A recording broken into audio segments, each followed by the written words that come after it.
Herkese merhaba. Sizleri 2021 yılına götürüyorum. Beyazlarda Magnus Carlsen, siyahlardaysa Dink Diren. Hazırsanız oyuna başlayalım. E4, E5, at F3, at C6, fil B5, İspanyol açılışı, A6, Murphy savunması, ata baskı uygulayan fili istedi, fil A4, at F6, E4'e baskı uyguladı, kısa rok, dolaylı yoldan E4'ü koruyor. Dinkliren at alır E4 ile devam ederse D4. E alır D4 yapılırsa kale E1 ile at açmazı alınır. Bu yüzden B5. İlk önce fili ister. Fil B3, D5. Merkez E4 atını desteklediğinde D alır E5 hamlesiyle Carlsen verdiği piyonu geri alırdı. Nerede kalmıştık? Kısa rok. Fil E7. E dikeyini kapattı, roka hazırladı ve artık E4'ü almak istiyor. D3.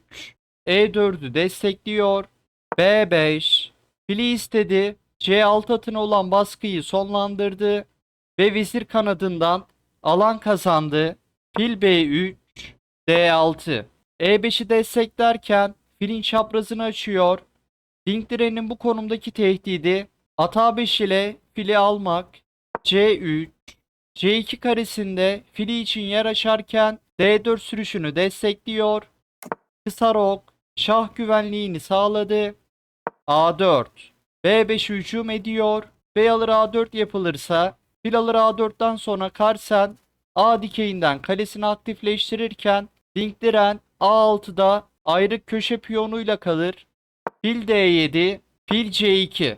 D4 sürüşünü hazırladı. Artık D4 sürdüğünde E4 boşta kalmayacak. Kale E8. Fili için F8 karesinde yer açarken kale E5'i destekleyecek. Kale E1. E4 desteğini artırıyor. H6. Şahı için H7 karesinde yer açarken fil G5 ve at G5 hamlelerini engelliyor. At BD2. At şimdilik filin çaprazını kapatsa da ileride etkili karelere manevra edilebilir. Fil F8 kalesinin dikeyini açıyor. H3 şahı için hava deliği açarken G4 karesini kontrol ediyor. Kale B8 B4 sürmek istedi. B4 rakibinin B4 sürüşünü fiziksel olarak engelledi. At E7 C dikeyindeki piyonun önünü açarken atı şah kanadına manevra etmek istiyor. A alır B5, A alır B5. Carlsen kalesini A dikeyinden aktifleştirdi. D4, Carlsen D4, E4 ideal merkez piyon yapısını oluşturdu. At G6, Dinkdiren atı F4 karesine yerleştirip şah kanadı atağı düzenleyebilir. At B3, filin çaprazını açıyor.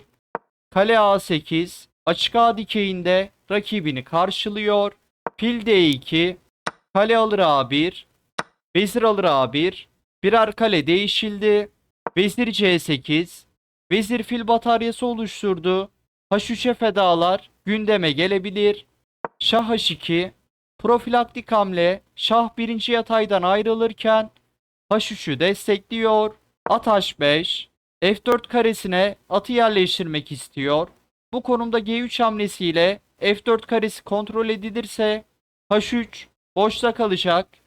Fil D3, fil F1 ile H3'ü destekleyip sonrasında G3 sürüşüyle F4'ü kontrol edebilir.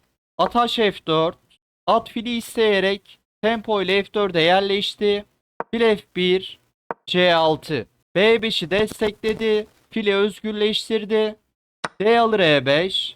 Merkezdeki gerilimi sonlandırıyor. D alır E5.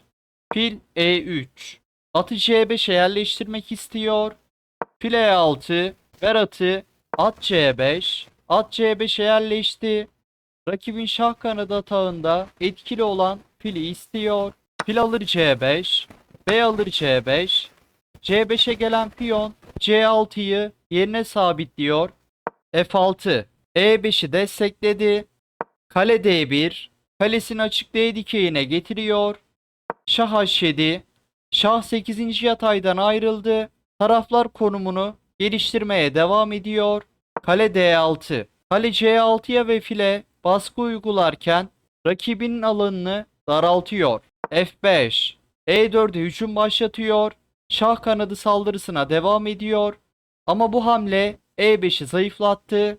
Fil alır F4. At alır F4 yapılırsa at alır E5 hamlesi vardı ama bu hamle en iyisiydi. E alır F4.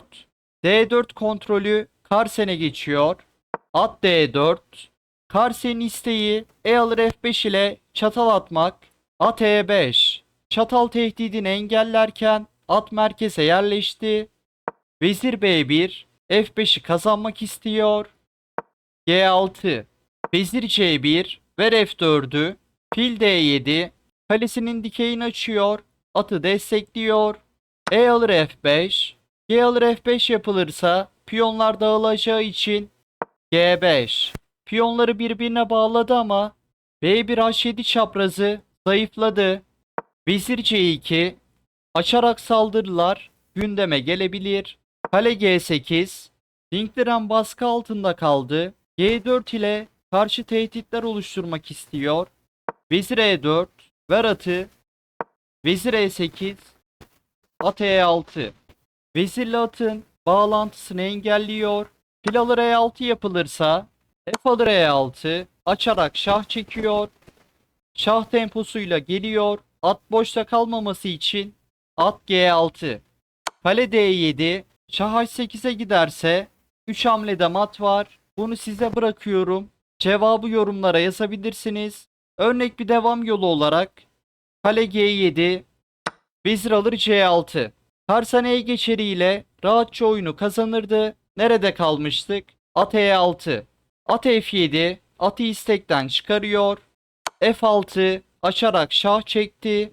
Kale G6 gelirse kale alır D7. Vezir alır D7 yapılırsa at F8. Şah vezir çatalı var. Devamında oyun mata giderdi. Nerede kalmıştık? F6. Şah H8. Carlsen fil D3 geliyor ve Dinkliren oyunu terk ediyor.